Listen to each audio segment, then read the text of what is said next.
1995. Here today with Dr. Sebi, world-renowned healer, and he's going to answer a few questions for us here today, and hopefully we can enlighten the public a little bit more about what he does.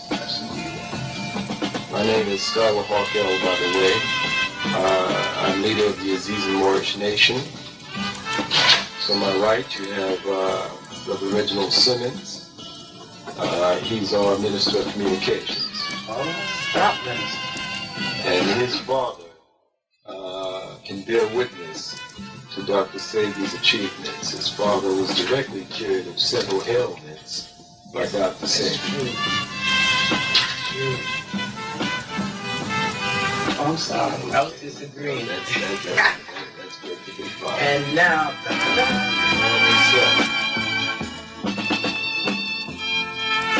Dr. Sebi, we were talking before the camera started rolling. What is melanin and what is carbon? Tell us about those two minerals, or whatever they are. Melanin is not a mineral. Okay. Melanin is a word that was used to describe a certain biological function.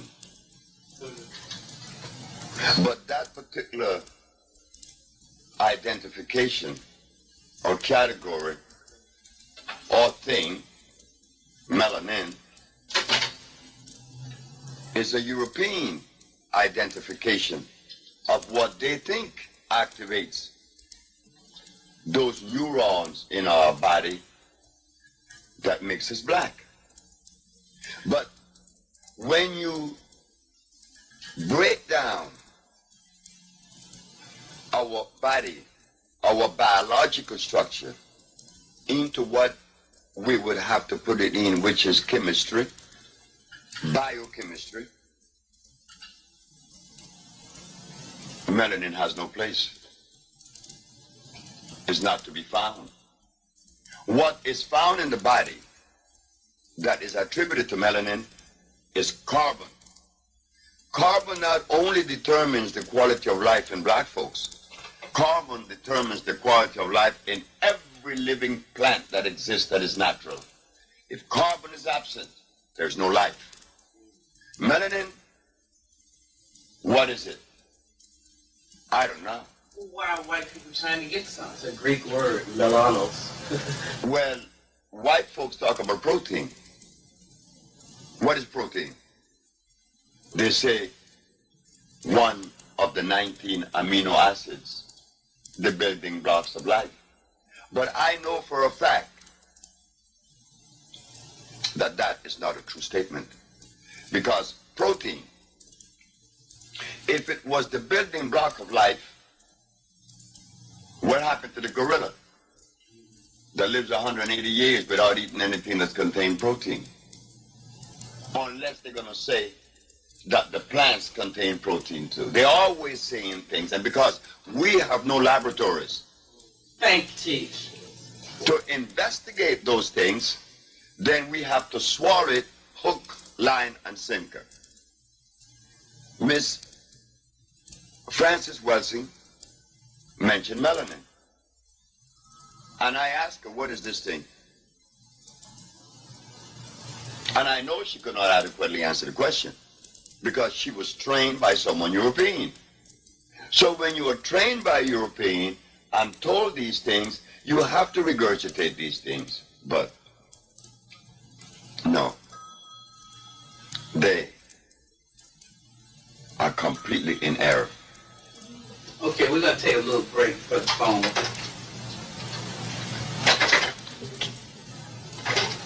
We have to be careful. Remember, it is like a brother recommended that you use comfrey for your bones. That is in the books. That is justified from a European philosophical base. But when you look at the comfrey bit, you find that comfrey contains starch, which makes it acid. Again, another European philosophy. Melanin falls under the same category. It is a belief, not a reality. I was told in Washington, D.C., that I was violating one of the most sacred code or law of nutrition when I deprive a killer strout of protein. So I asked Dr. Steinberg and Dr. Glutt at the Georgetown Pediatric Hospital, did you give her protein 5 times a day? You did. Was she under your care for 2 years? Yes. Now, if she did not receive any of those things that you call protein, and she no longer has sickle cell anemia. So where is the validity of this thing we call protein? Is it equity or is it deficit? We don't know. This is why Dr. Sebi, when he embarked on this journey of healing, many was asking me, well, why are you so concerned with the scientific aspect of this thing? I say it is necessary not to heal. To heal, it is necessary to understand the scientific aspect of it. But you must understand the herb that corresponds with the disease that is manifesting. And the only way you could do that in the Western world, and to prove that you would be respected as someone that could be of usefulness, is to enhance oneself with the words that describe certain things. And that is the science of biochemistry. I had to, because my challenges would be from a scientific base. And if I didn't understand science, then I would be lost. And they would gain momentum when they should not. So I decided to go into the scientific understanding of these things we call herbs. And what we found, that there is nothing on the planet that assimilate and could be of usefulness, save that substance is electrical. And the only electric substance on the planet is a natural plant. Not comfrey, golden seal, peppermint, aloe vera, and the rest. They are hybrids. But how many brothers and sisters in America or anywhere in the world qualifies to offer a challenge when we have nothing to test that which we are given for validity? No, I do not subscribe to melanin or to comfrey. So we have to again go back to the drawing board. The Usha research disregard the word melanin. For instance, if melanin determines life, why is it then that when people come to us with nerve problems, with energy problem, we give them the substance known as iron, which is a mineral. Straining that iron with carbon, hydrogen and oxygen. The CHO chain is the chain of life. Carbon, hydrogen, and oxygen.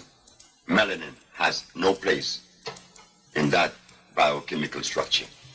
So I'm very extremely sorry. Okay. Let me ask you a question then. What makes the difference between black and white? What makes the difference between black and white then?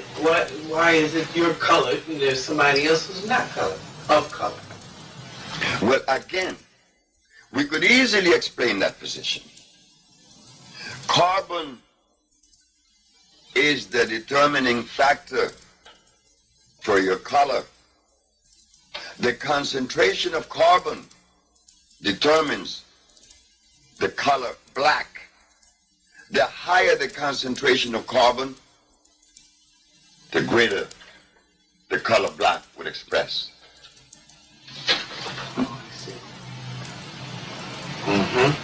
It is carbon, Nothing else.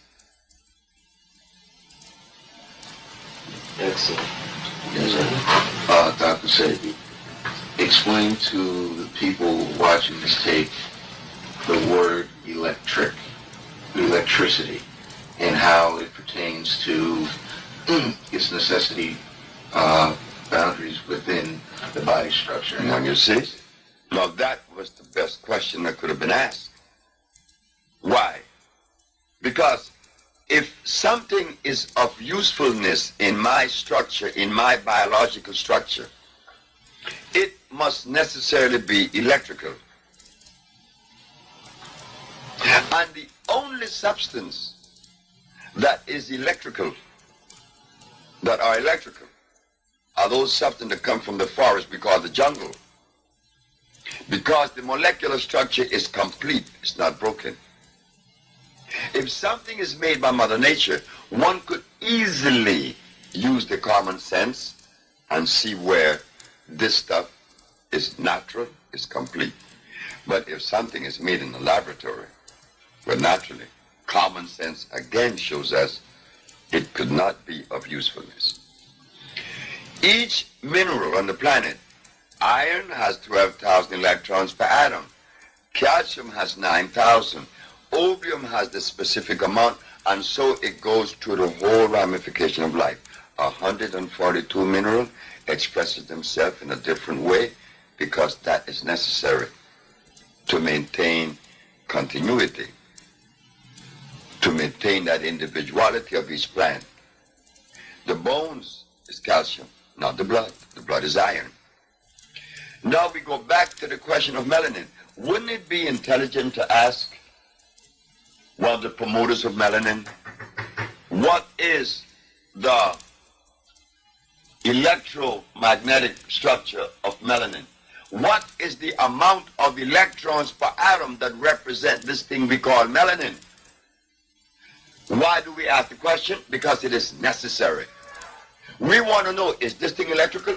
Yes. Well, if it is electrical, it has to have a definite amount of electrons per atom representing that particular thing. Okay, let me ask you on that same subject. Let's say the generator that gives us electricity here in this city was cut off, and we wanted to get more electricity. What would we do? Would we stick one in the ground, or how would it work? Stick what in the ground? A wire. No. What produces electricity? Electrons. No way. I was an electrician. I am an engineer.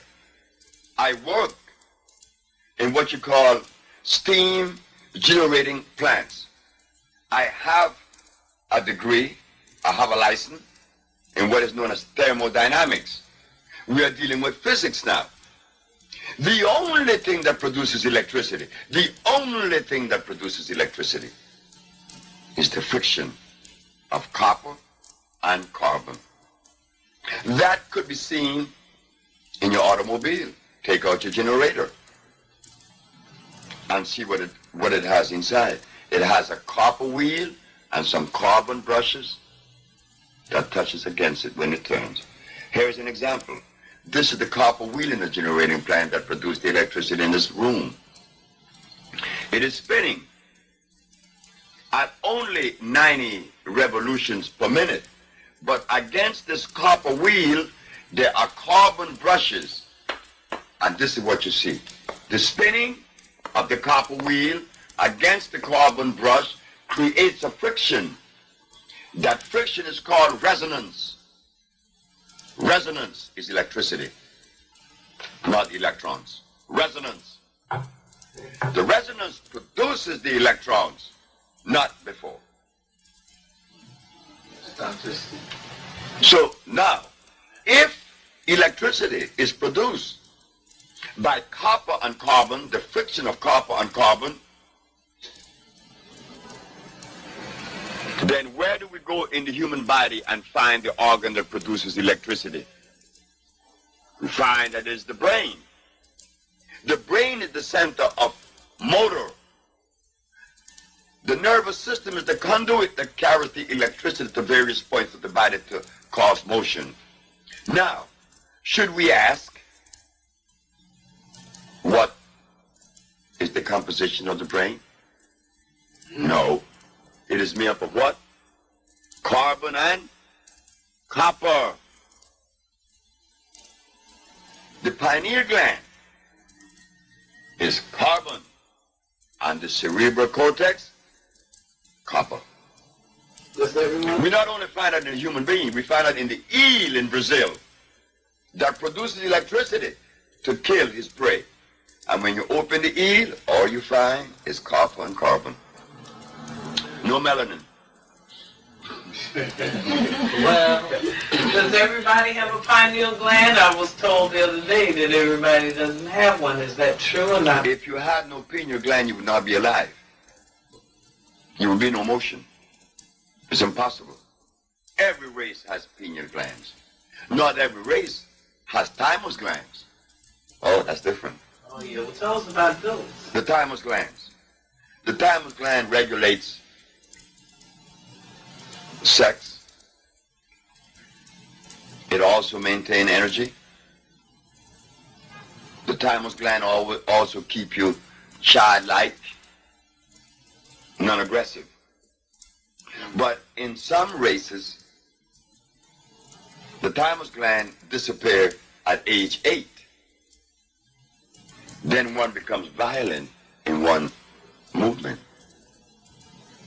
But now, if the thymus gland disappear in some races at age 8, principally the Caucasian,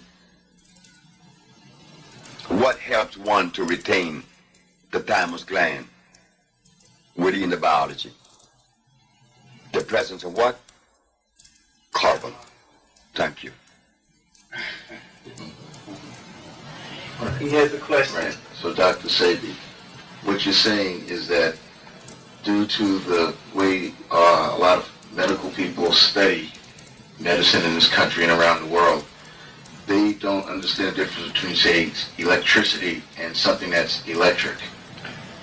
Well, if we are talking about understanding, what do they understand? Because the question needs to be asked. Remember, the time for common sense has arisen, has arrived. What do they understand? Don't be afraid. We need to ask these questions. What do they understand? No cure for common cold, no cure for diabetes, no cure for cancer, leukemia, sickle cell anemia, AIDS, blindness, diabetes, and no other disease. Well, if the physician clearly shows us that there is no cure for any disease, what do they understand? So we have to throw that understanding of whatever that premise is out the window. Everything that have ever come from the Caucasian, no, from the physician, has to be thrown in the trash because it's of no consequence. What have they done as far as usefulness in reference to pathology? What have they done? What have they reversed? Nothing. So why should a word be authority? No, we can't use them as some level of thinking, development, or seeing. No, we can't do that because they don't have that. They showed us. How old is the medicine that they are practicing today? It is 265 years old. It started with Bombastus von Hohenheim, only because he was prejudiced when he found out that Hippocrates went to Africa to learn his craft. And the fact of the matter is that Mr. Hippocrates, 2,000 years ago, used herbs to cure every disease known to man. If Mr. Hippocrates used herbs to cure every disease known to man, then 2,000 years later, why aren't we doing so? because the healer has been educated and the substance he used is artificial. And he is totally unaware of that. Why? Because he learned his craft from an armchair position. They call it armchair research, not field research. And that is very, very vitally important to know the herb from a field perspective, from a field position. Why? Because in the year of 1983, I sent Mr. Adisa Akil to St. John Herb Store in Silver Spring, Maryland, and asked him to buy me a pound of bugleweed. Why did I want the bugleweed? Because someone came to me with a very bad heart problem. They call it mitral stenosis. The weakening of the muscle of the heart also exists. I said, buy me a pound of bugleweed because I have to address this particular disease. When Adisa came back with the bugleweed, I opened the bag. I said, where is the bugleweed? He says, in the bag. I said, no, that is not bugleweed. What is it? I said, that's blue vervain. How do you know? Because I tasted it and it's sweet and I could look at it. That's why I could tell. I didn't learn herbs reading a book. That's what the herbalist does in New York and the United States. So I said, take me back to the store. So he took me back to St. John Herb Store. And there, the young lady, which was black, said to me, well, how do you know that this isn't bugleweed? My boss been selling herb for 25 years. I said, young lady, your boss may be selling herb for 125 years. This isn't bugleweed.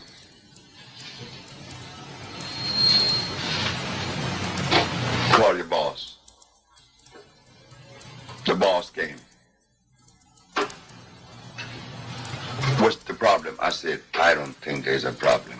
There's never been a problem with me. I just don't have those things. But you showed me something that was supposed to be one thing is another. How do you know? Because I know. This is not bugleweed. Bugleweed is bitter. Bitter as gall, and this is sweet. And bugleweed has, in intervals of an inch, has a little ball on the plant. A little ball. Every inch has a little ball. This has no ball. I said, would you please go and see if the bag that was sent to you that said blue vervain could possibly be the bugleweed? And she goes inside, and guess what happened? The bags were mislabeled. And she apologized. But if I had not known about the herbs and learned about them in the proper way, she would have snowed me. I could give anybody in New York any herb and say it's this or that. They don't know. Because the very herbalists, when I came to New York just 15 years ago, one day telling their recipients to drink carrot juice, didn't they tell the recipient to take golden seal? Well, when you does such a thing, you are showing and telling the world that you don't know what you're doing. And this is what happened to me when I went on WLIB. And I told the audience at WLIB that carrots were artificial. They all denied me. 1 year later, when Nova came up with the program, that not only was it artificial, they showed that it was made by crossing the Queen Anne lace and the wild yam. You do not mix herbs unless they belong to the same valence. What do I mean by that? I mean this.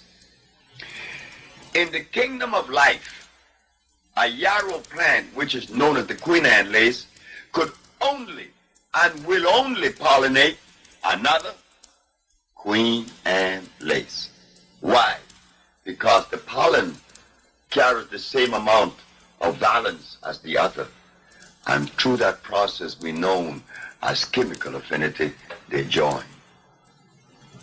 Now, there is another mixture that we are totally unaware of beside the natural one, which is chemical affinity.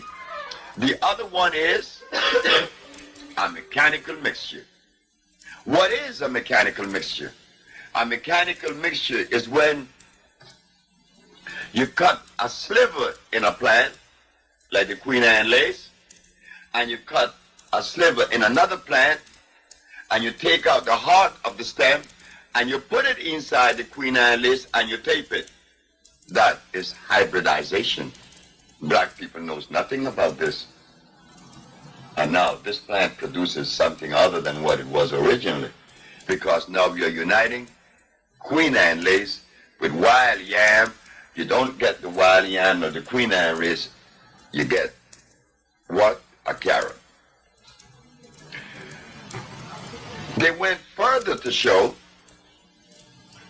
that it was made in Holland. And little before that article came out, I had returned to the drawing board to find this carrot. I knew it was artificial. Why? Because it doesn't produce seed to reproduce itself. Carrot just does not produce a seed that reproduces itself. So I knew it was artificial. And beside that, it contains starch. When I go back to do my research, guess what I found? That the German made the lamb, the German made the barley. I said, oh no. This is why the Arabs are so indebted to Germany. Because the German make the Arab food. The Arabs has no food, you know. Arabia never had food. Arabia doesn't have food now. Nowhere in Arabia you find natural food. Everything the Arabs eat, the very Quran that they read came out of Germany. Also their food. If the German removed the food from the Arab, they starve to death. Oh, this is nasty, isn't it? Oh, yes, it is. Teach the truth. It's treacherous. You know what we're going to do? We're going to take a slight break here, and then we're going to continue.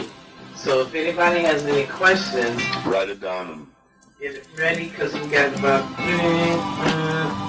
hit bait. There's nothing. What can they go? What? Go what? They never had anything natural in Arabia. He continues on. And what was that last point that you were making?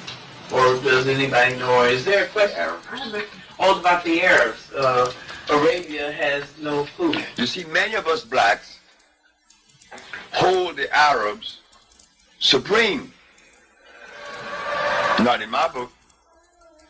Because how could someone eat artificial food all their life and be smart when the very food that you eat influences the brain to allow you to think? And if you eat the wrong food, you're going to think the wrong things. And that, again, is common sense. If you take a diesel automobile and put in it gasoline, what happens? It can run. It cannot run. If you just put gasoline In a diesel engine? Oh, no, I didn't hear that part of the question. You can't.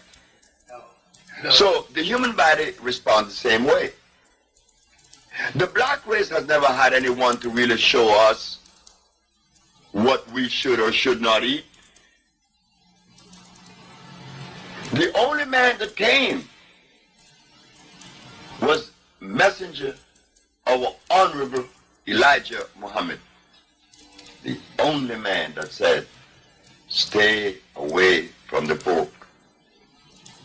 And when I, Sebi, sat and ate with the messenger in his house on 3837 South Woodlawn Avenue in Chicago, the messenger personally told me and Brother Harry Nant from New Orleans that we should not be eating meat at all.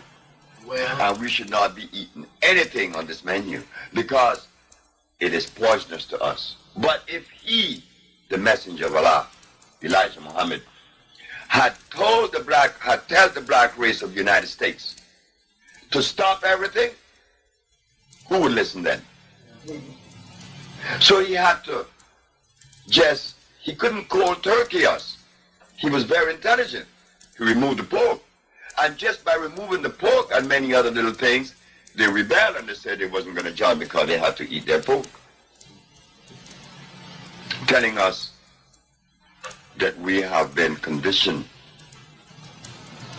not only brainwashed. I don't even think of brainwashing. I'm talking about that conditioning. They have made us addicts. Which black person in America eats food that is consistent with their African ancestry? Don't even go there, because none.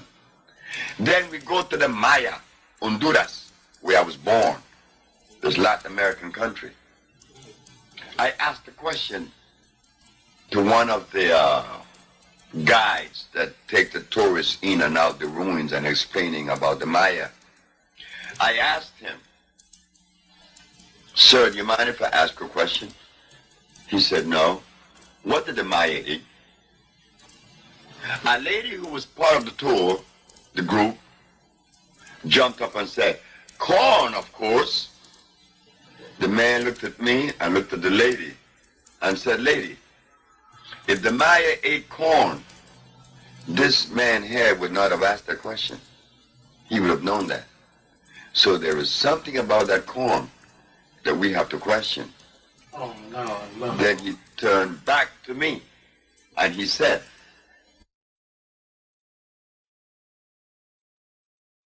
I said I could begin with the teosinte, the cabrote, the chipiling.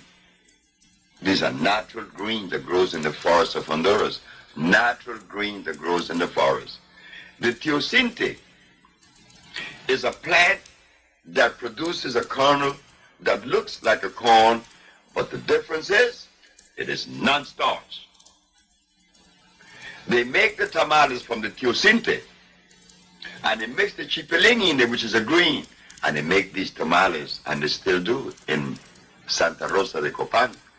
And when you all come to Honduras, I will introduce you guys to these tamales. That's right, all natural. The Maya did not eat corn, rice, beans, chicken, eggs, pork, cows. Why? Because these things did not exist in Honduras when Christopher Columbus came. They only ate those things that were natural. But the guy knew that he didn't know what the Maya ate. And how many Africans in Africa knows what their ancestors ate? They don't know. What does the African eat today? Rice. That's all they have. And rice is a poison. Chicken. Not only is it starch, and it is because it contains, and it converts into carbonic acid, but it contains cyanide. Well, how is it those little, I'm going to say something wrong here. Burmese people, like Chinese, Japanese, them people, how they eat it every day? Well, what about that? Because they eat it every day. Are they the healthiest people on the planet? You never seen a Chinese or a Japanese walk straight. His spine just cannot hold up straight. He always walks with a drop in his spine. He just can't do it. He eats nothing but starch. The Chinese should give credit, and a lot of credit, to the Italian that went down there with his name Marco Polo. Because at least he took them the wheat kernel that they could make their noodles. Before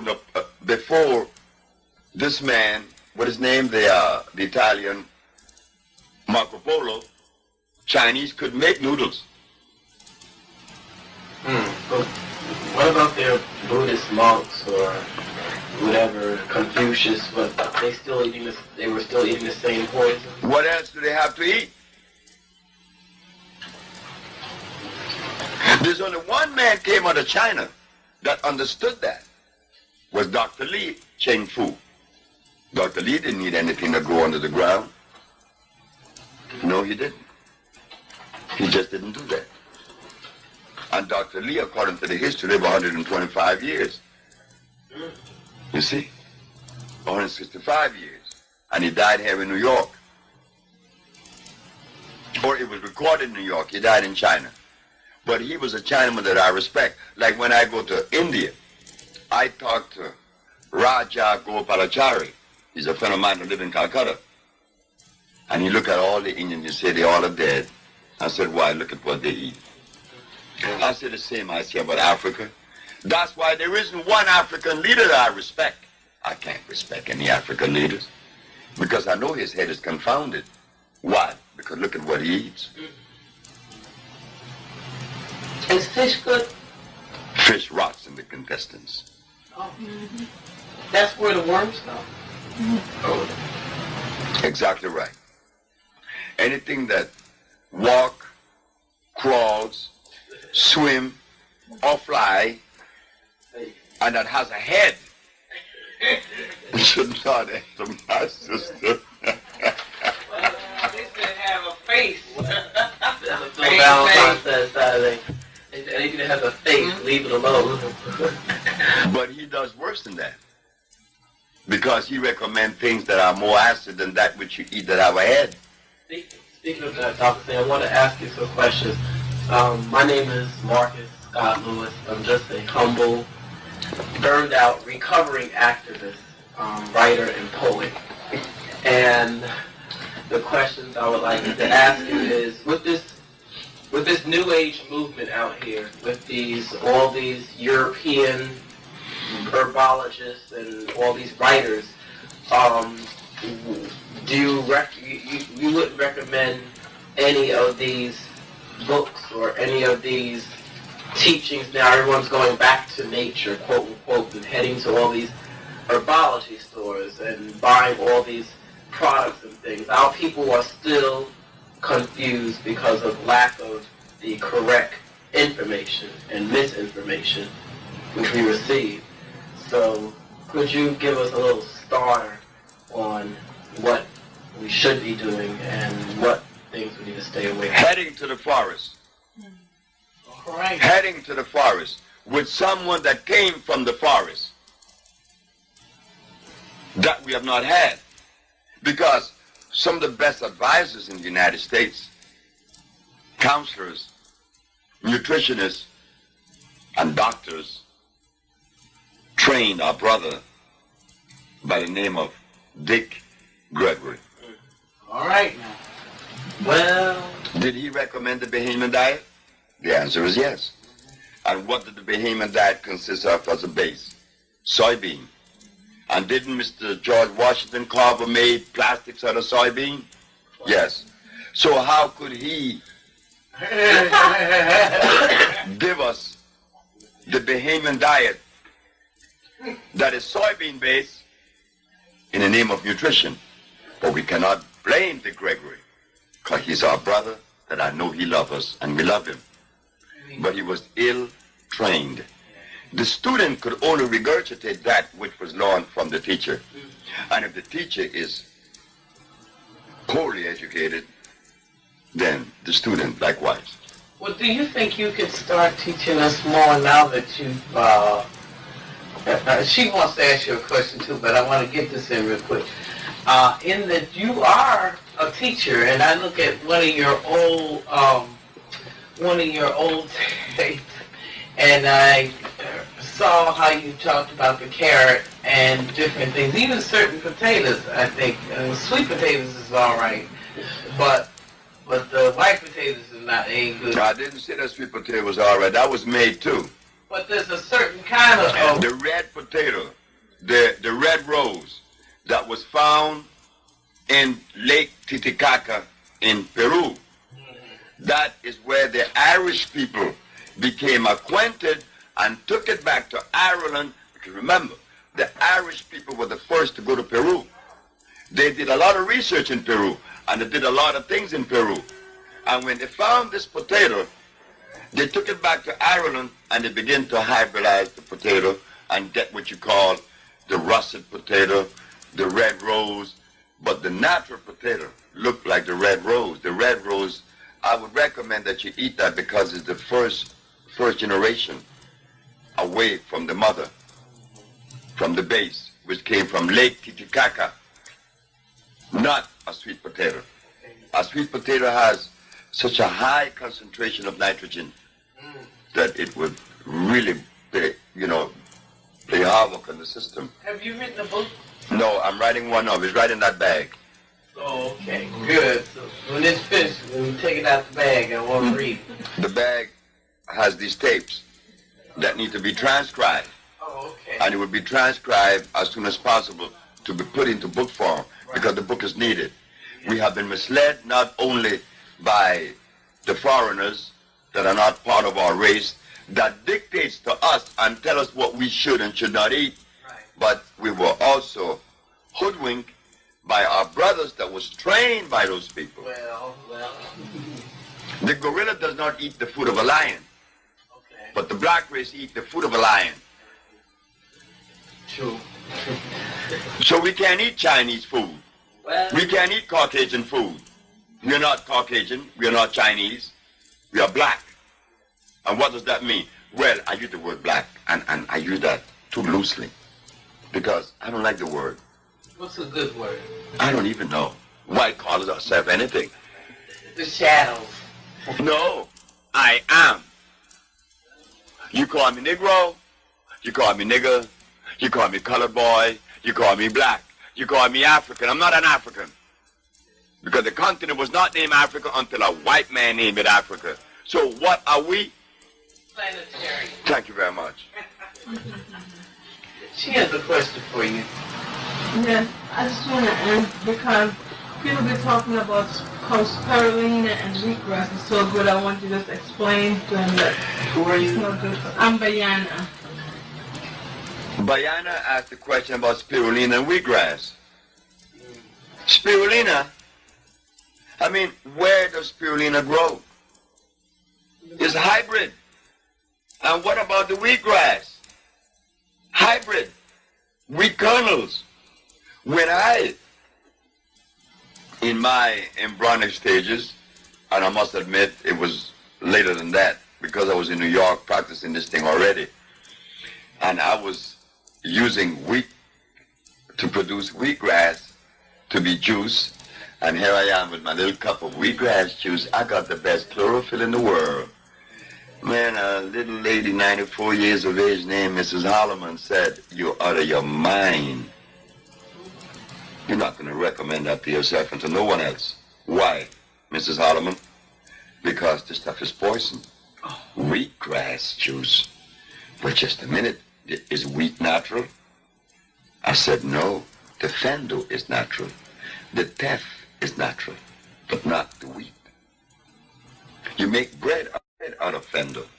You make bread out of the which is the teff, which is the Ethiopian that makes the injera. The brown injera is made from teff. But as far as the wheat, we have to remember the amaranth, which is natural. But this thing we call wheat definitely was made in Europe.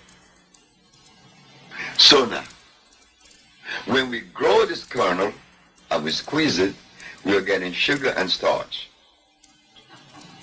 So in my brain tell me, don't use it no more. So what you use?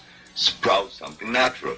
So I went and got some amaranth, and amaranth seed could be acquired right now in Brooklyn. It grows all over the place. You take the little seeds and you put them on the bed right now, and you cover them with the soil. In 21 days, the wheatgrass sprout. But the amaranth would not sprout in 21 days. Why? The amaranth only sprout once a year in the spring. So I was angry because the amaranth did not sprout. Then the amaranth laughed at me and said, "You want me to sprout along with something hybrid?" Well, I'm very sorry. I only sprout once a year. But the product I produce is food. And when the amaranth sprout came, I was eating amaranth sprout, and I was high for about 3 months. I was on this high, this energy, because the molecular structure is complete, and therefore it deems that stuff electrical. If the molecular structure is incomplete, meaning a hybrid plant, it cannot be electrical. If man could make a substance in a laboratory, such as a vitamin, vitamin B, vitamin B, C, vitamin B12, inositol, zinc, all this stuff. Hey, look, just a minute. How could you make in a laboratory a substance that would help me biologically or physiologically? If you could do that, and if you could really do that, then you're God. Only nature of God makes something electrical. No man could do that. I'm going to give a simple example. On the planet, minerals are expressed in two forms. One phosphate, one oxide. Meaning what? There are 142 minerals. We begin with gold, silver, opium, iron, phosphorus, iron, magnesium. They come in the form of a rock. 142 different minerals in the planet. They come in the form of a rock. But that rock also have a plant that is representative of that mineral. The plant contains gold. Gold? You may ask, well, why should it be so difficult for you to understand that? Don't you take burdock for iron? And what's the difference with iron and gold? They both are minerals. But now you have them in a plant form. Why a plant form? Because the plant, in sending its root into the soil, it converts that solid rock into a liquid digestible substance. The scientists call that process of conversion iontrophoresis. Iontrophoresis could only be accomplished by a plant, not a laboratory. You can't take a piece of rock that is iron into a laboratory and get a liquid from it that's going to be digestible, because now it becomes non-electrical. The plant makes it electrical.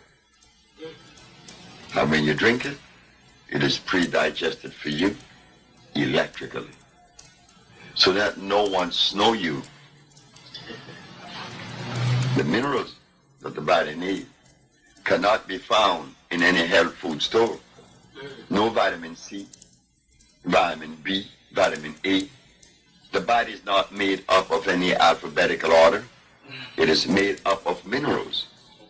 And when those minerals have been depleted by the presence of disease, a disease ensues.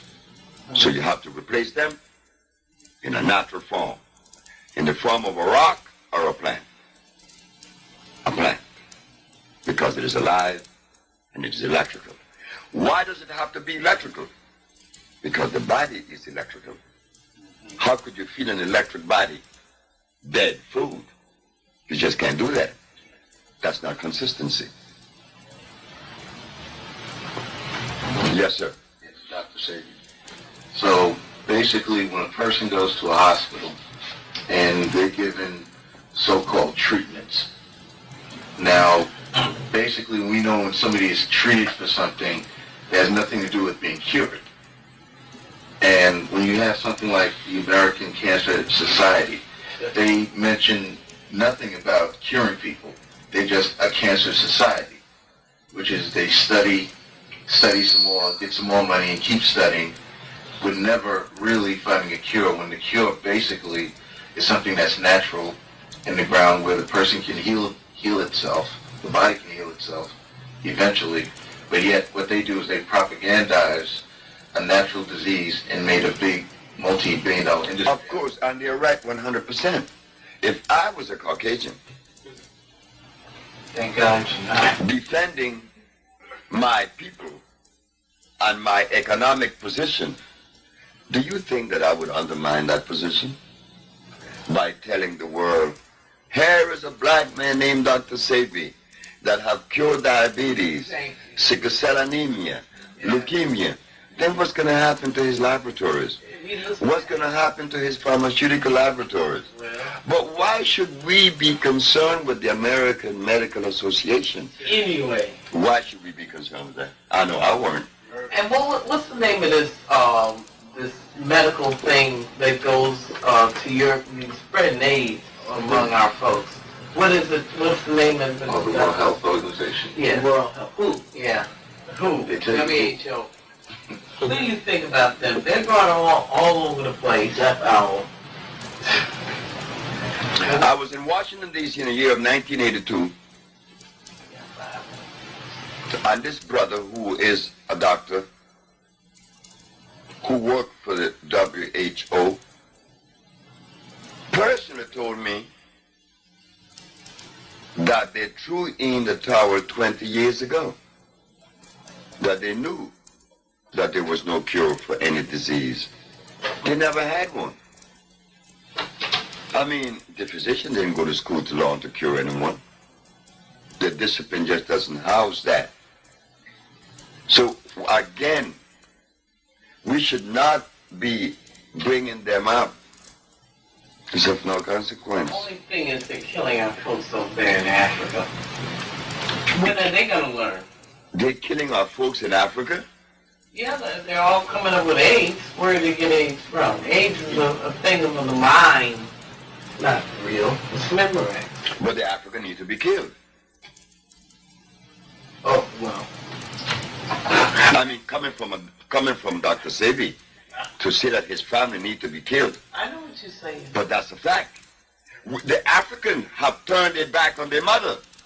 In fact, the African has never regarded a black woman as being equal to a male. So when you abandon your position, you need to pay the dire consequences. When you abandon your mother, and I'm not talking only saying about the biological mother, I'm talking about that greater mother, Africa. They changed Africa. They made an exchange for Europe in Africa. They deserve to die. Everyone that dies deserves to die, or else you would not be dying. I think you're right. Oh, I know I'm right. They wouldn't be dying now. That's true.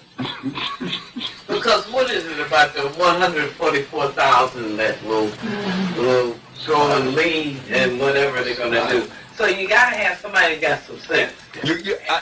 And it's not there. That's why I said that I would prefer to take a shoeshine boy from New York and put him in the presidency in Africa, in any country, and he would do a better job than those that are there now. Because common sense just step out the window. The African doesn't need anything that came from their ancestors. What do they eat? They eat rice. Eat potatoes, don't they? Carrot. Sweet potato. No, they eat the white potatoes.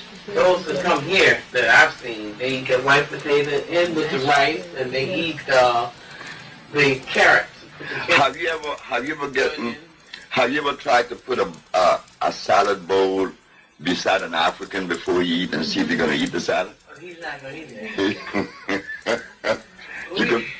you can put a bush rat and some rice. We got room for one more question on this segment, and then we're going to continue. Yes, one last question, and I think it's very pertinent here. It seems to be the greatest thing that seems to be plaguing us at this moment, and that's AIDS, of course. Everyone knows someone who has it. I know someone who has it. And pretty much I'd like to get a roundabout viewpoint on what you feel about that. Yeah. Well, this book that you raised, if you notice carefully, AIDS. The good news is HIV doesn't cause it. Well, and under here it says Peter Duesberg. This man was the only man that made a. This man was the only man that made a statement that was in my favor when I was going through my litigation. This man's a white man. Peter Duesberg said that AIDS was not the result of a virus, and he agreed with me. I've yet to have a brother physician or otherwise that openly agree with me. Peter Duesberg did. So, this man was he was at the University of Berkeley, California. Duesberg, microbiology, biologist. They removed his grants and kick him out, but that was okay. Now they have an organization known as HEAL, and he's heading that. It's all over the world now. In fact, someone wants me to get in touch with them because they're looking for me. But this man was right. AIDS was long coming. This man, another doctor by the name of, he was a protege of this man, Mr. Duesberg. What's the name of the other one? Dr. Gallo? No, the other one, Dr. I can't call his name. And I could see him. He said that when they went to Africa and inoculated the Africans with the smallpox vaccine, that it was the beginning of AIDS. Smallpox and polio both, but smallpox was the recent. Strecker, Dr. Strecker. And we're going to, on that note, we're going to be right back to at the next segment. You'll see it next week, okay? Hold tight now. With De Gregory, Dr. Love, and Dr. Roshan, and Dr. Prince, they sat in council, and Phil Valentine was one of them, to kick me out of New York. Our brother, the cure AIDS, you want him kicked out of New York? Well, Phil Valentine did that. Phil Valentine and all of them turned against me. Which one of them? If they were really for the interest of black folks, and there's a brother among us, say for instance, 10 of us set out to do research, and 9 failed. The brother over here, Mr. Simmons, Oh yeah, let's talk. found the cure for AIDS. What us 9 should do? Come to you. Because you did the research and found it. Phil Valentine, Dr. Love, Kanye, Dr. Prince, Dr. all of them said, good luck. I said, thank you very much. What about Dr. Barbara Justice? She don't like me. And she is right. She should not like me. And I hope that she see this tape. Because Dr. Sebi loved the idea that Barbara Justice doesn't like him. Yeah. She have to live with that hate herself. And I hope that the hate does not last too long. Also, at the Million Man March, Dr. Sebi, there was I was there. Well, and she has worked with him, the Muslim guy from Washington. She's worked with him. Yeah. Are you talking about Dr. Alim? Yeah, Oh, that's a beautiful... And Dr. Barbara Justice said They brought together. this young brother up who they claimed they had cured of AIDS for 3 years with Well, treatment look what they of did to Cameron from Kenya. It is impossible. Sandiford. Look what they did to him. Cedric Sandiford. And he was on the air to be cured. And they took him over to Kenya. And because of the lack of money, you know, money always plays the role, and lack of care, I'm going to put that in, that's my word, that Sandiford died. He had to. Even if I take Cameron, he would have died. What is Cameron? Do anyone here know what is Cameron? What? AZT. Made right here in the United States, sent to Japan to be put together as a compound, and then taken to Africa and administered. That's true. That's true. Yeah. See, also, years ago, my father got out of the hospital, and he was feeling very weak. This was like 1988. And his name? And his name, Professor George Simmons. And I remember my father was feeling very weak, and he didn't know what to do. So his friend sent him to Dr. Barbara Justice, and she looked at him and she said, all you can do is just pray. And wait. And wait to die. Yes. So what friends took me to see Dr. Sebi over here. Amen. And my father, if you recall, the first time you met him, he came to your office, told you all his problems. He was this and that, and you said that you didn't even look at him. You said you was busy reading something. And you told him, don't worry about it, you'll be all right in a couple of weeks or a couple of months. He said you'll be back teaching with, without too much of a problem.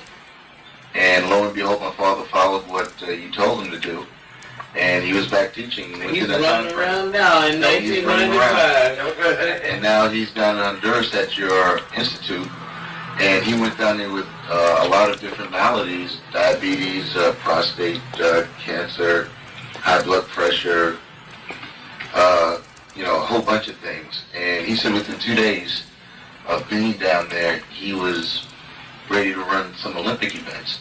And he did. Wow. Yeah. And his sugar was down to 93. And they told it was supposed to be amputated, no longer has to be amputated. What? And his hair was growing back, did he tell you? Yeah. His hair was growing back where it was falling out. The village you are talking about is here. This is the village. Okay, let me hold it there for a few and let's get a nice tight shot of that. Okay. All right. We see the tanks of the thermal waters. This is the Usha village in Central America.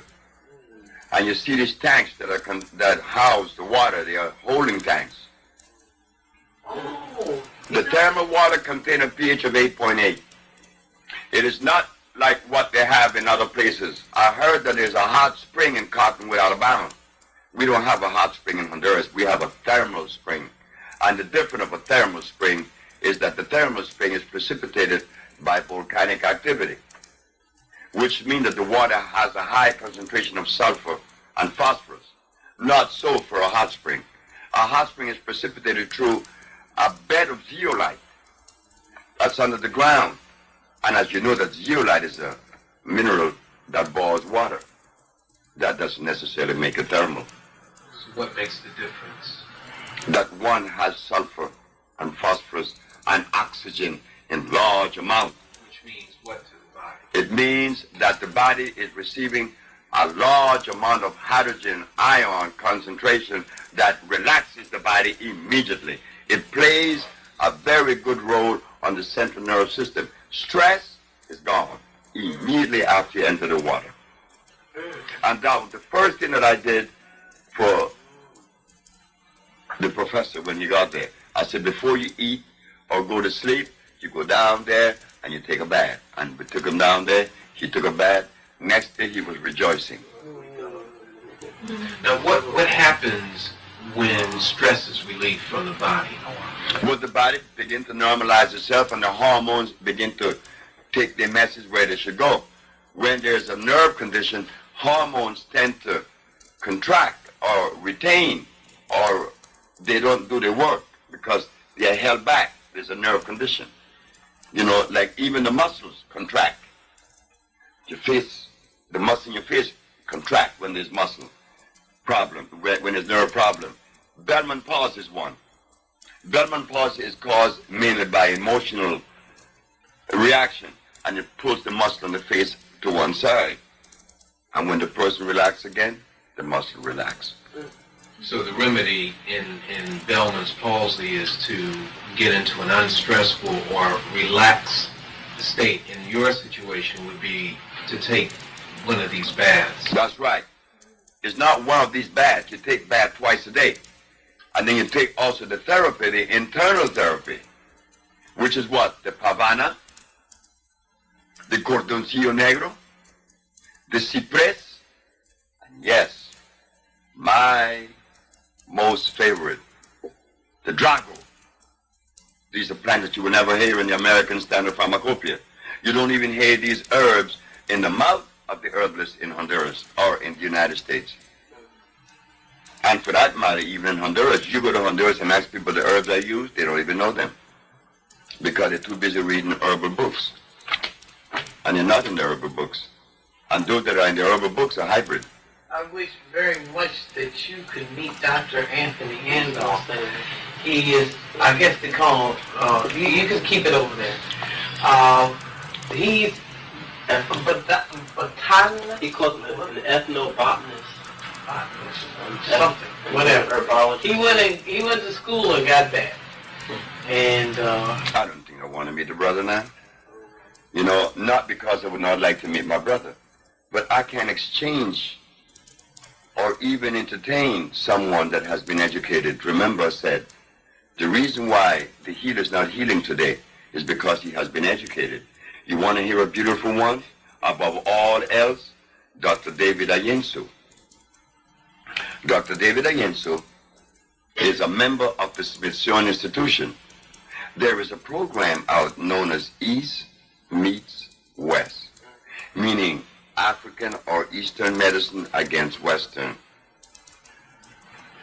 They begin to show where this African in Africa took some herbs and put on this lady's head because she was crazy.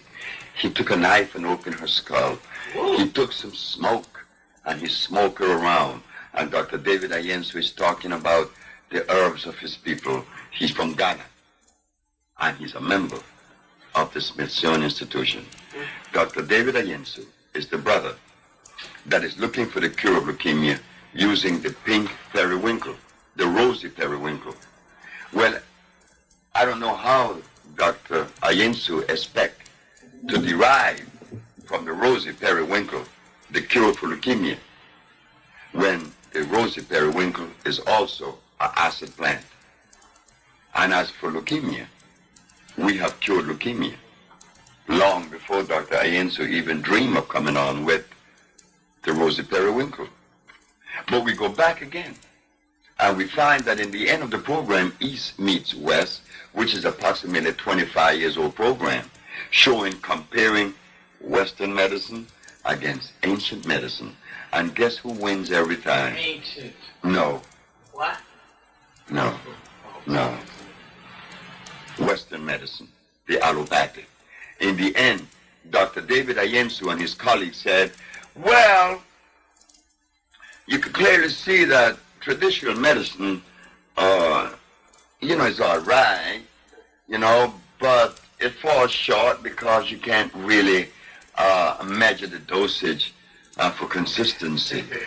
So modern medicine is by far the best. And they end the program. I said, that was so beautiful. But I knew that the day would come in which the philosophy that Dr. David Ayensu is supporting and the African biomineral balance would come face to face one day. And it happened.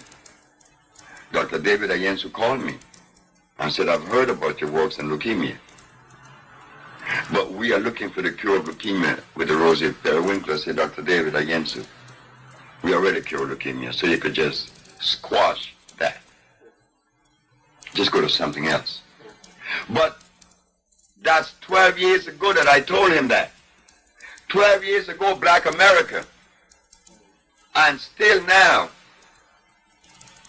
does not show the interest into our health and healing the way we should. All of the healers in New York, and I could call their names, they all read books. If I take Dr. Phil Valentine and Dr. Love and Dr. this, that into the forest, they would know a natural herb from an artificial one. But we can't blame the brothers. They was ill prepared because they were prepared by Caucasian.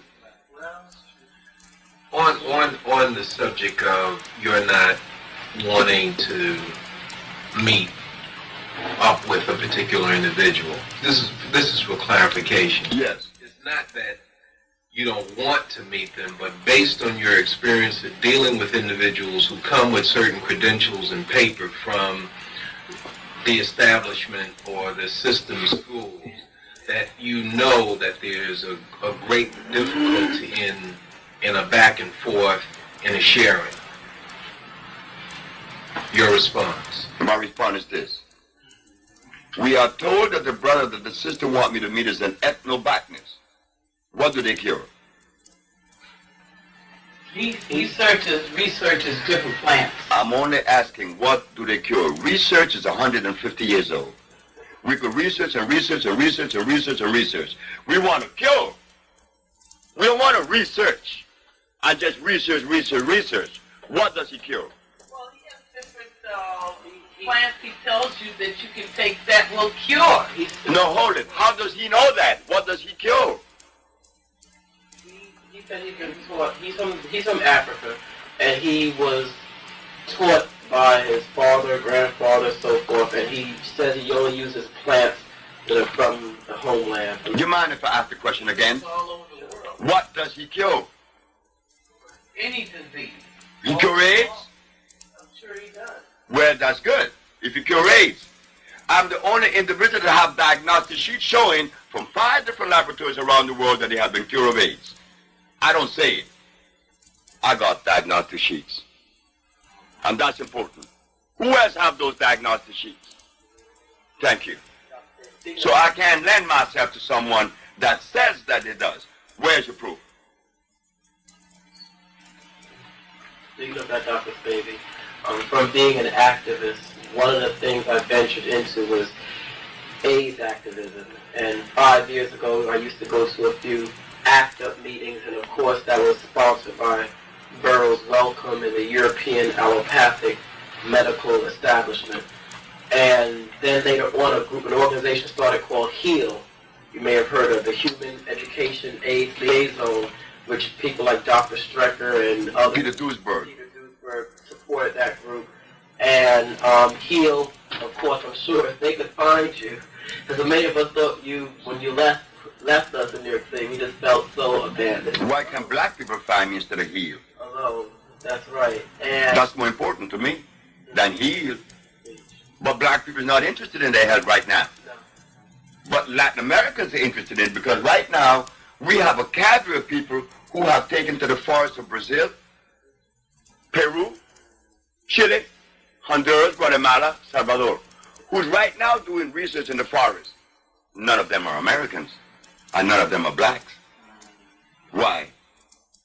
We talk, and we talk, and we talk, and we research, and we research, and we research, and we spend all of our life researching, and disease is running rampant. And not only that, every minute in our communities right now, we don't need to go with this sorrowful story. Well, you have to start someplace. You do have to begin in research. That's a sorrowful position. Well, we have black people. That's a very sorrowful position. Something if you don't know, you got to start somewhere. How long is research? My research took me 2 years, and we cure sickle cell anemia. We cure AIDS, and we cure blindness. 2 years of research. But these other men have 25 years under their belt, and what do they cure? You're absolutely right on that. But what I was saying is you had to start in research in the beginning. But in the beginning, it wasn't even, 2 years. I call it research, because my grandmother was the one that did it. See, my grandmother was a healer, and she didn't go to school. So what kind of research she could have done? Brother Sebi, research can be likened to running a relay race. Oh, yes. Somebody else has covered the ground, and you know about it. Then you pick up the race from where they are. But if the race started off heading in the wrong direction, you lose. Because Well, the finish line is receding faster than you can run. we heard that. What happens is that you continue to pass the baton on, but there's no finish line. Right. It's behind you. And running and It's running. behind you. So I don't want to hear about research. So what you have. In fact, in South America, people don't bring to me these questions. Not in South America. I live in South America. They say, Dr. Sebi, we know of no one that cures the disease that you have cured. So you have the blessing of our country.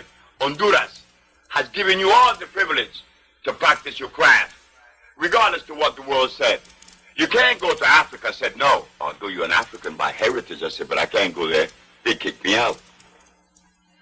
So the need to research can be attributed in part to the conditioning that many of us have been through to say, well, where's your research? Whereas you point out that the What have you done? that's what they ask. No, what have you researched? What have you done? That's Latin America. But that in America is arrogance. But we are arrogant, as Professor George Simmons said, that I am considered an arrogant individual. Yes, Dr. Sebi, not only you are arrogant, everybody in Honduras is arrogant. You've been independent since 1824. You have earned your position to be arrogant, and especially when it comes to the art of healing. If the rest of the physicians and herbalists have healed what you heal, they too would be more arrogant than what they are arrogant. Arrogant is a demonstration. I don't know what it means. Of being self-confident. We don't see that. That's okay.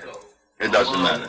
But I'm saying, we don't see that among our people, so that when we do see it among our people, people of color, even people of color will react, that person is arrogant. Because they're conditioned too. That's what I'm saying. Yeah. But I want to get to some basic ailments real quick. I'm Brother Leroy, and some basic ailments I want to deal with are those that some of our average people are being confronted with right now. Young brothers are beginning to show up with kidney ailments, right here in the city. And what would you attribute kidney ailments to at a young age? Also, young sisters having fibroid tumors, etc. Reproductive problems. Reproductive problems at a young age. When we say young age, in their 20s, something that would normally show up later on. Thank you. The male and female. Would you say that starts in the colon? No. It doesn't start in the colon. What happened? I used to say that too, that every disease begins in the colon. But if that was true, what have us eating the things that go to the colon that makes us sick? Why are we eating the things that enters the colon that makes us sick? It is before the colon that makes us sick. It is before the colon, right here. The mind. Not the mind. I don't know what the mind is. I have never found the mind. I hear talk about the mind.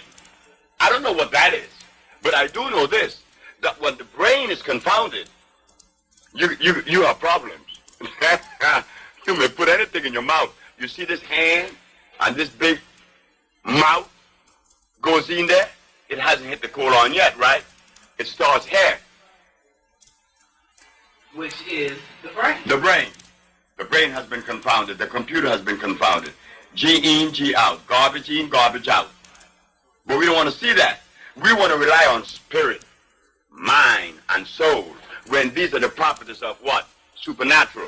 Well, I don't live in a supernatural world. I live in a natural world. In the natural world, there is no such thing as the mind. There is no such thing as a spirit or a soul. You mentioned on one of your tapes about you wanted to become so spiritual, and you went and you met some of these people, and they had a stomach that was meeting you in the door, and you said, "This is spiritual." I don't think I want that. No, I don't subscribe to spirituality because all the spiritual people are big and fat, and they got problems with their head. So I knew there was something I had to stay away from. I didn't pursue it any longer to investigate to see if they were believed in this or not. I was going to ask you that question. As far as our people in the New Age movement are caught up in this spirituality gig right now, what is the relation you would say then between this spirituality, or let's say in the motherland or here, or in the Native American, the Native Aboriginal healers or witch doctors or roots people? Is there a science, or is it fantasy, or is there a combination? What's the reality in that matter, in this spirituality? I don't know what it is. Because if it is so equitable, among the Native American, the indigenous Indians as we call them, the highest alcoholic incidence in the world is among them. How come they can't even cure that? We got problems. Among the Africans, they eating gari and bushrat. What happened to them? We have problems. spirituality is a word that came out of Europe. Even the very word is European. Like the word African. That's not African. That's not us. That's European. The country is called African, and by them, you call it African. There's a word they call spirituality. What is it? I don't know. Yeah. Not even interested.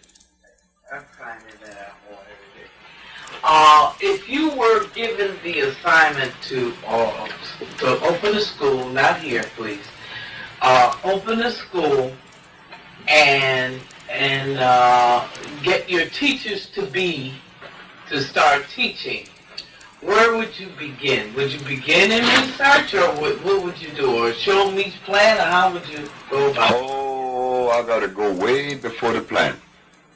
I got to show you where we would derailed and change that environment, that brain environment. I have to change that immediately, that you could begin to see. Because with the images that you're going to see are not the images that I would see, because all of us are individually put together. We are unique, unlike the other. I would put the individual on a path that would avail him the privilege to see. And in seeing, then he could make a right decision, a good decision. That's all I did. And my grandmother started me out by understanding that I was not supposed to listen to anyone. No one but yourself. And if I have to go outside of me, train your eyes towards Mother Nature, the forest. And I will do the same. Dr. Sebi, going back to these diseases and ailments, I know a lot of brothers and sisters who are living and those who have passed on from this quote-unquote AIDS. As a matter of fact, a young brother who was in Bellevue Hospital who I went to see him 3 days before he died of so-called Kaposi sarcoma, and they were giving him chemotherapy, and in his last days he suffered. And the question I want to ask you, with the body, is there any way that we can, of any disease or ailment, is there ways you can halt the progression and totally eliminate Kaposi sarcoma? and the disease that you've dealt with, the AIDS, cancer, leukemias, to arrest the progression and eliminate all the whatever symptoms, damage, So that's what we've been doing for the last 20 years. and restoring the full body back to. But that's the only way you could cure. That's the cure.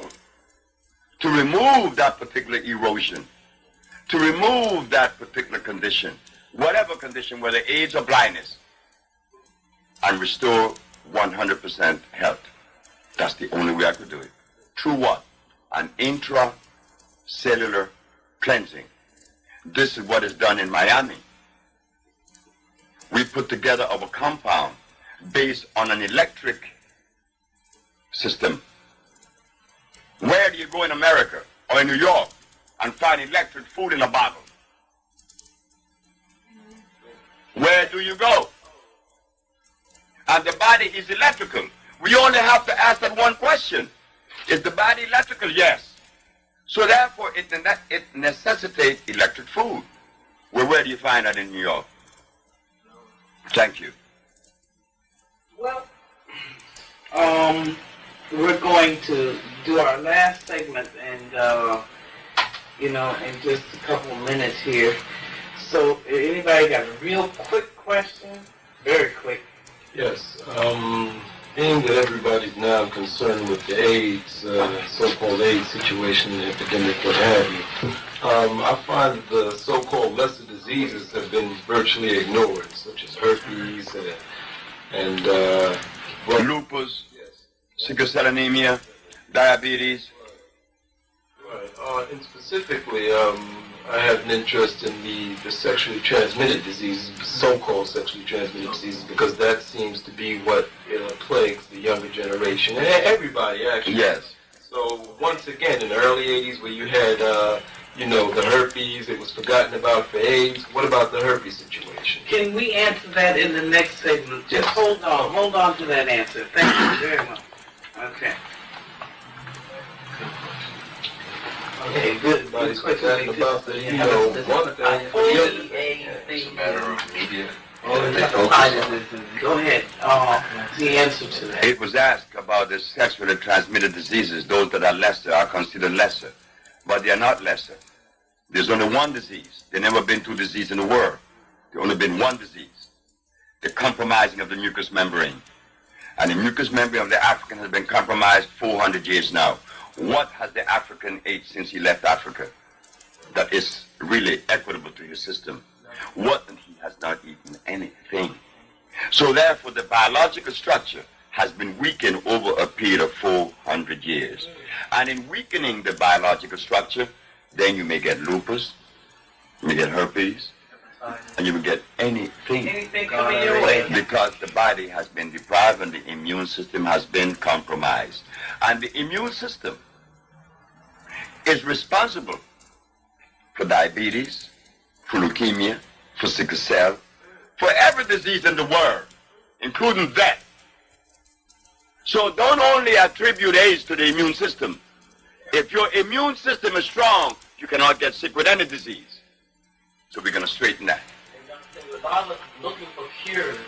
A lot of people, I'm not sure everyone, we do have some people who are just plain damn ignorant. And they want to die. So let them make their maker or whatever. Most of people. But there are some people who do want to be cured, and they want to touch that raiment of Jesus, whatever, that garment. And so you're here now. I'm glad that I've been blessed by the ancestors and people to be here in your presence. We want to learn now how to be cured. Not learn. We want the process to begin and that deterioration, because that means we all have deterioration. No one can look at one person. All of us, including myself. Because I have a better body and I don't have my doctor says. Speaking of that, the question is now, what is the relation then between, since the discovery of medical science 265 years, what is the relation then between laboratory reports and the hematology, pathology, or the blood breakdown? Is there any validity or goodness out of this allopathic Western medicine, the microscope, and the relation of natural electric food and If you want to see a germ, they get a microscope. And if you get a wound by a gunshot or an appendix has burst, you need to be open real quick. So there is place for the knife, but under extreme conditions. But as far as curing diseases, there's only one way. That is the herbs, because they are electrical. Their molecular structure is complete. They will assimilate. They are carbon-based. That's why in Egypt we had scalpels and knives. But what was the food of Egypt, of the Kemetic civilization? Kemetic? Those people were hybrid, isn't it? Don't get angry. Be for real, stand up. Be for real. They were hybrids. That's why Cleopatra. Be for real, stand up. Be for real. They were hybrids. That's why Cleopatra had to go all the way to Italy to find a man. She couldn't marry some black man. She could not do that because she wasn't black. She was a mixture of Persian, Greeks, and black. That's a hybrid person. So the Egyptian ate hybrid food. Didn't they eat ducks? Weren't they the one that really started to make of garlic? What could Egypt eat? And didn't Imhotep I, one of the first physicians that was given the credit as being and attributed to as being the first doctor, did he open the human body? Yes, he did. He opened the human body. If the human body was supposed to be open, it would have a zip on it. Amen. Go right there. Yeah, okay, Dr. Sebi. You're down in Florida. Is that telephone number 305-252-1800? Yes, ma'am. Okay, I'm sorry. That is the number in Miami where we have just recently moved from Puerto Rico. Our laboratory, our factory's there. I'm moving. And now, what's this number in Brooklyn? That's 718-722-9386. Yes, that's the sister. Yes, that's a number they could get in contact with. Oh, okay. Maybe that they need. Now, Reggie would like to ask you a question. There's another medical issue that I would like to bring up that's a big concern in this country, and that's paralysis. Excuse me. Now, how is the process of curing somebody with paralysis go, as far as you're concerned? The African biomineral balance has addressed to that many years ago, many times. El Salvador, my friend, Mr. Irvin Sanders, father-in-law, was in a wheelchair for 18 years. He's walking. Zadia Ife from New York, from University of what university up in upstate New York? Everyone knows about it. Buffalo? No, not Syracuse. The other one. Buffalo. Harvard? No, another one. But Albany. Cornell. She's a Cornell, and she came to us, and she was in a wheelchair for 18 years. She's walking now. And many more. Paralysis is what? When the central nervous system has allowed the muscles to contract, or that the nervous system is not sending enough electricity to make them move. So what do? We perform the intracellular cleansing and applying the African biomineral balance to regenerate the body with electricity. And that could only be done the African way. Well, I wanted to ask you too. I'm having, I was 20/20 eyes, but now I don't see as well. I had to get my glasses sometimes just to see the whole thing. Yeah, I get you clear this way. So, but I don't want to wear these. I want to cure that. Get it back to where it was. What do I do here? Well, I had an experience in Chicago with my own eyes. I don't have any problem with my eyes, but I thought I could read, I could see clear. But then one day, I decided to do urine therapy. All right. I used my compounds. For 20 days, I fasted a month. I fasted for 29 days, nearly a month. And after my urine was as clear as water, I decided to drink it. I was drinking it twice a day, along with a gallon of water. At the end of 4 days, I was completely blind. Completely blind. I was blind that Thursday, Friday, Saturday, Sunday, Monday. I began to see on Tuesday. I bought some blinders. I told my daughter, I said, go buy me some blinders, please, quick, because the sun is reflecting my eyes. It's hurting me. She said, okay. She went and she got the blinders and I put it on my eyes. Oh, and I was happy. Oh, I was in blind. I was in darkness for 5 days. At the ending of the 5th day, on the 6th day, I was in Chicago. I was on Stony Island, where we had the center. When I took the blinders off, I could read the finest letter across the street.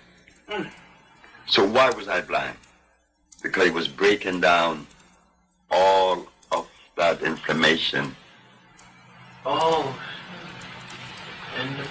Coming down. As it crossed the eyes, I had to go blind. You see? Oh, I see, yeah. So what you need is a total fast for a while, and then you're in therapy. And then you continue on a diet, and your eyes going to come back immediately. Clear. Because that happened to Dr. Clark, too, because, Dr. Clark? Well, it's not too late for him, is it? It's not too late for anyone. But how much indebted is Dr. Clark to the Caucasian or to his mother, fathers? Dr. Clark is a beautiful brother. And Dr. Clark need help. And Dr. Clark came to me. I said, Dr. Clark, you can't eat these things. And I love Dr. Clark. All of us do. Who doesn't? But Dr. Clark can't stop eating those things. So Dr. Clark is like the brother by the name of Chancellor Williams. I went to see the brother. They told me he passed on. Yes, that's right. I went to see Dr. Chancellor Williams, I said, my daughter is dying to meet you because you wrote the book, Destruction of Black Civilization. Well, in my house, my children doesn't read books. None of them, including myself. I don't read books. I just don't. Never have and never will. But that doesn't mean that books are bad. All right? But my daughter has read your book. And she's happy to know that you live. And she's happy to know that we are here today to help you because you're going blind. Dr. Chancellor William told me that it was okay, that Dr. Coyne told him it was okay. He believed more in the Caucasian than he believed in his brother. So we just went home. So, I don't know at what level. I have 1 minute more here because I have to be lecturing at 3 o'clock and I have to check out of the hotel. Question. Dr. Sebi, we know how bad the food is out here. What food would you recommend that we go buy out if there's anything in the city, food, plant, or herb, and what diet should we be eating? Well, we can do this like a 7-day. Well, there is a phone number that you could call that have the whole dietary program and would even help you to walk it through. The phone number is 718-629-5587. And you will get in touch with Betsy or Elizabeth Volant. She got all of the steps that you would take and the product that you would buy. Because when you walk in the supermarket, everything in there is artificial. So we have to select from that artificial world the least of the damaging foods. Can you repeat that number again, please? The phone number is 718-629-5587. And ask for... Elizabeth Volant. We have just a few more minutes on here. So Okay. if you want to go, we stop or add something in here, whatever you... So talk about sickle cell, since a lot of folks have sickle cell. Sickle cell anemia. Yeah. Sickle cell anemia. What's happening in the body and what your tonics do? When I'm asked about sickle cell anemia, my brain goes to one country, and that country is Ivory Coast. In Ivory Coast, 33% of the population has a high incidence. There's a high incidence of sickle cell anemia, 33%. I talked to Dr. Landenberg, Pierre Landenberg, he's a Frenchman, about sickle cell anemia at Howard University. He disregarded me. But I have cured sickle cell anemia, I told him. And I asked him, what is sickle cell anemia? He said he didn't know. I said, I thought so. I said, because sickle cell anemia is when the blood plasma has broken down into a sickle. Broken down by what? Mucus have seeped into the plasma, into the cell itself, and break it and disunited the cell. Removing the mucus, the cell unites again. And then, to maintain that level, you have to feed the patient large doses of iron phosphate, not ferrous oxide. Iron phosphate. And I don't know anywhere in America that says that. But sickle cell is when the same mucus that breaks down the cells in the nasal passage that cause sinusitis has now broken down the blood plasma and break it into a sickle. And now we have to replace the mineral that has been lost. And because iron phosphate, iron incidentally, is the only magnetic mineral in the planet. Being magnetic, it pulls other minerals to it. So therefore, when you take iron, you take all others proportional balance. So when they take this iron, they begin to see results in less than 5 minutes. Malt liquor, what damage is that doing to, we have a lot of brothers who are drinking 40s and, you know, that we're just being sold this particular drink. What is happening in the body? What is happening to the mind when you consume that?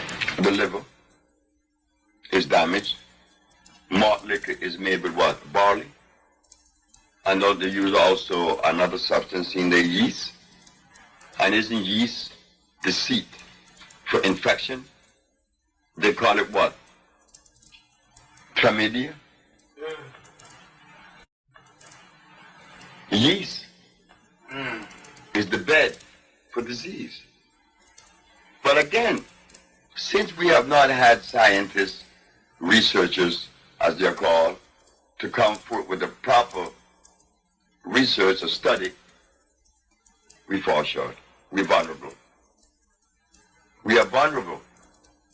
I mean, I just came to New York 10 years ago, and they were drinking carrot juice. Carrot juice? Well, that tells me something. And they're eating beans in the name of health. That tells me that something is wrong. So therefore, we have to stop it. The brother that came from D.C., there was a war on AIDS, and I was taken to Manhattan. War on AIDS. Well, I had the bomb. I went.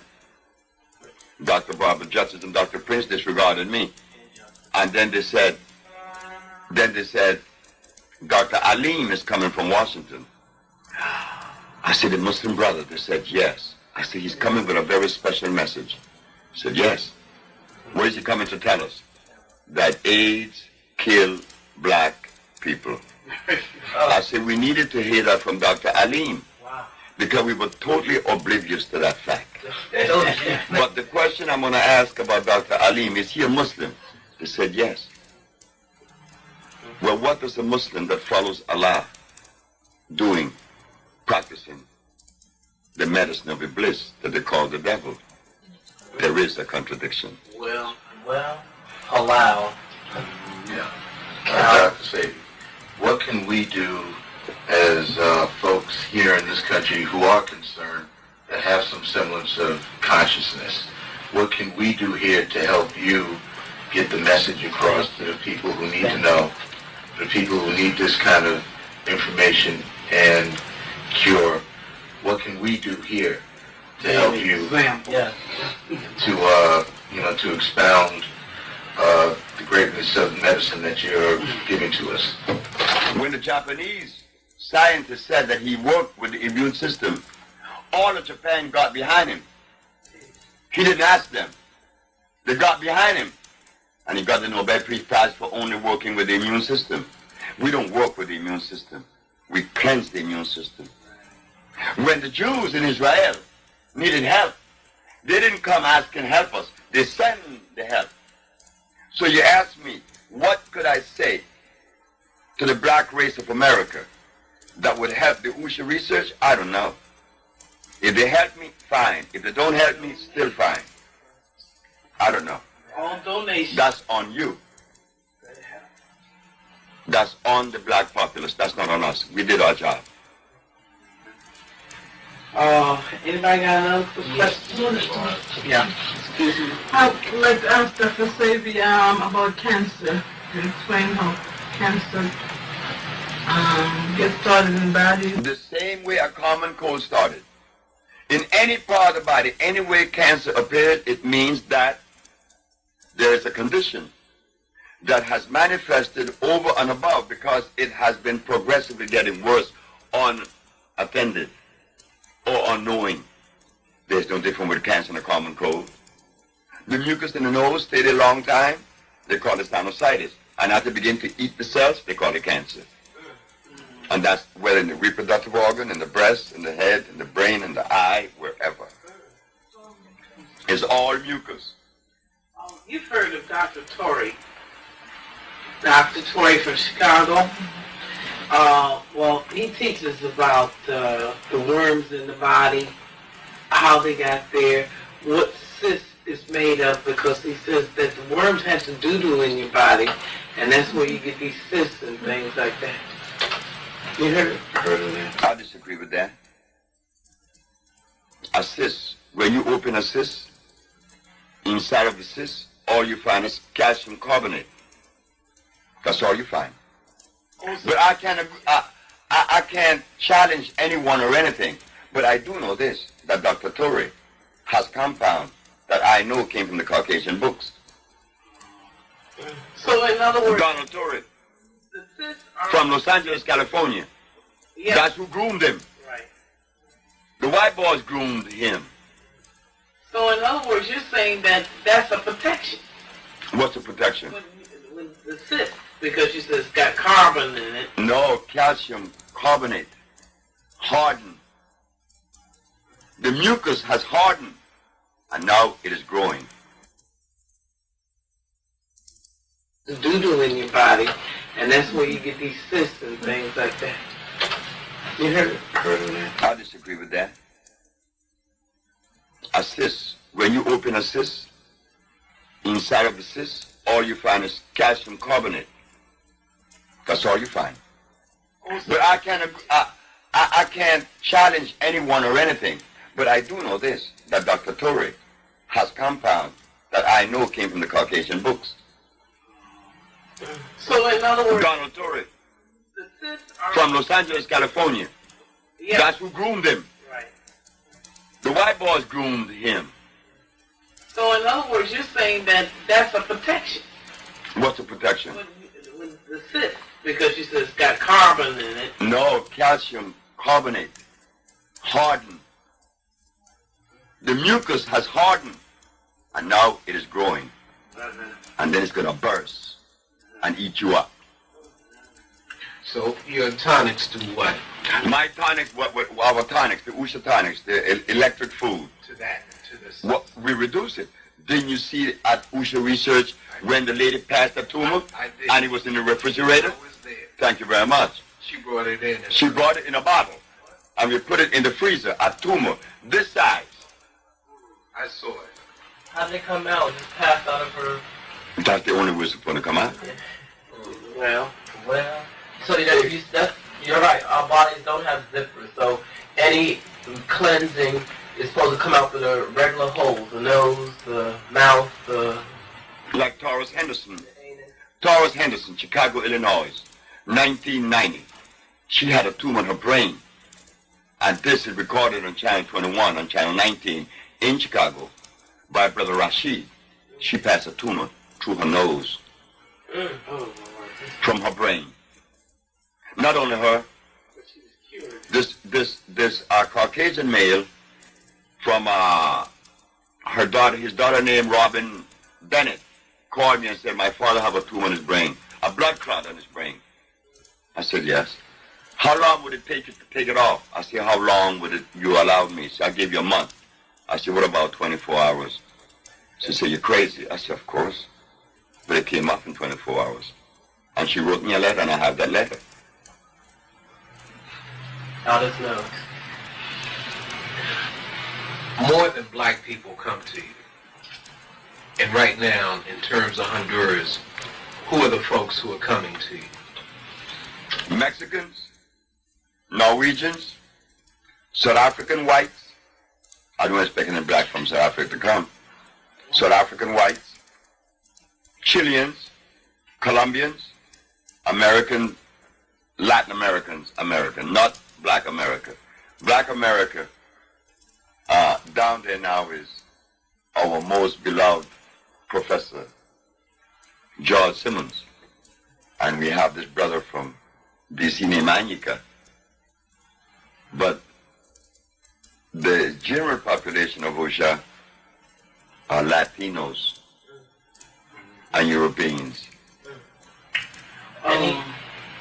I would like to come down to the country and do a research because we're called African Information Communications.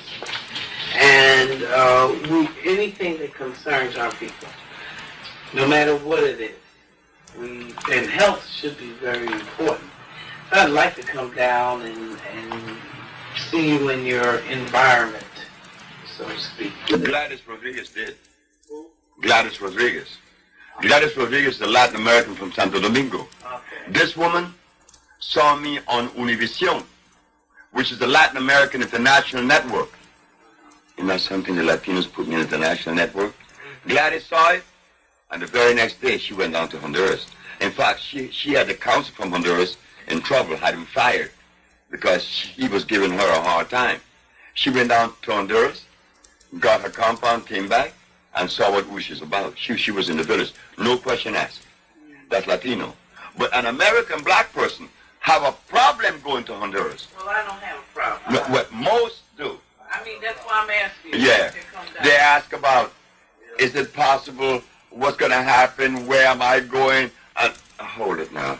But they can run. They can run to Kentucky Fried, White Castle. Sure, but that's not our fault. Powell Theater, and everywhere else.